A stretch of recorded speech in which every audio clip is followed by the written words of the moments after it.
Welcome to big news. నేను మీ గౌసుద్దీన్ షేక్. ఉన్నదే రాస్తా, చూసిందే చెప్తా.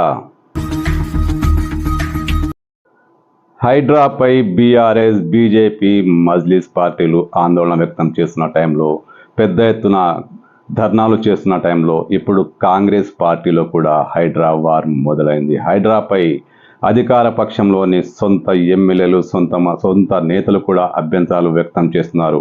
హైడ్రా పేదల కడుపులు కొడుతుందని, పేదల కొంపలు కూలుస్తోందని, పెద్దలను మాత్రం బదిలేస్తుందని ఇప్పుడు సాక్షాత్తు కాంగ్రెస్ నేతలే ఆందోళన వ్యక్తం చేయాల్సిన పరిస్థితి ఏర్పడింది.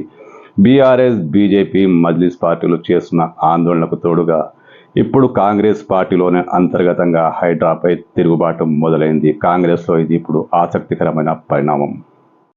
జగ్గారెడ్డి ఇప్పటికే హైడ్రాపై అసంతృప్తి వ్యక్తం చేశారు. తన అనుమతి లేనిదే తమ ఇలాకాలోకి ఎంటర్ కావద్దంటూ శుతిమెత్తంగా వార్నింగ్ కూడా ఇచ్చారు. సంగారెడ్డి ప్రాంతంలో హైడ్రా పెద్ద ఎత్తున కూల్చివేతలకు పాల్పడబోతోందని పుకార్లు వస్తున్నాయని, దీంతో స్థానికుల్లో తీవ్ర టెన్షన్ ఏర్పడిందని, హైడ్రా పరిధి సంగారెడ్డి వరకు లేదని, హైడ్రా పరిధి ఇన్నర్ ఔటర్ రింగ్ రోడ్ లోపలే ఉందని, బయటికి వచ్చే అధికారం హైడ్రాకు లేదని, వచ్చినా తనకు సమాచారం అందించాలంటూ జగ్గారెడ్డి ఆగ్రహం వ్యక్తం చేశారు. జగ్గారెడ్డి తన అనుమతి లేనిదే సంగారెడ్డిలో ఎలాంటి కూల్చివేతలు చేపట్టొద్దని, ఒకవేళ అలాంటి ఆపరేషన్స్ ఏదైనా ఉంటే ముందుగా తనకు సమాచారం అందించాలని తాను సీఎంతో మాట్లాడతానంటూ ఆయన హైడ్రా కమిషనర్కు సూచించారు. తన అనుమతి లేనిదే సంగారెడ్డిలో ఎలాంటి కట్టడాలు కూల్చకూడదంటూ జగ్గారెడ్డి అల్టిమేటం జారీ చేశారు.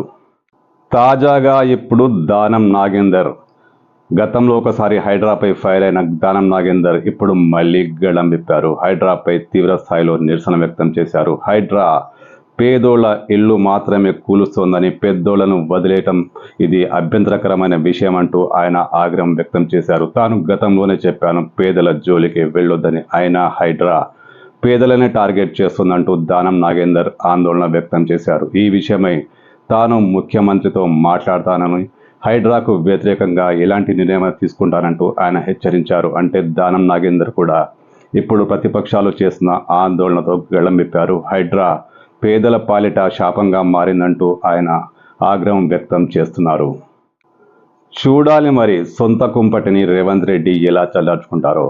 బీఆర్ఎస్, బీజేపీ, మజ్లిస్లు హైడ్రాకు వ్యతిరేకంగా పెద్ద ఎత్తున ఉద్యమిస్తున్న సమయంలో ఇప్పుడు కాంగ్రెస్ పార్టీలోనూ కూడా అలాంటి వాతావరణమే కనిపిస్తోంది. ఒకవైపు జగ్గారెడ్డి, మరోవైపు దానం నాగేందర్, ఇలా అంతర్గతంగా చాలామంది నేతలు హైడ్రాపై వ్యతిరేకంగా ఉన్నారు. వీళ్లను ఎలా సముదాయిస్తారు?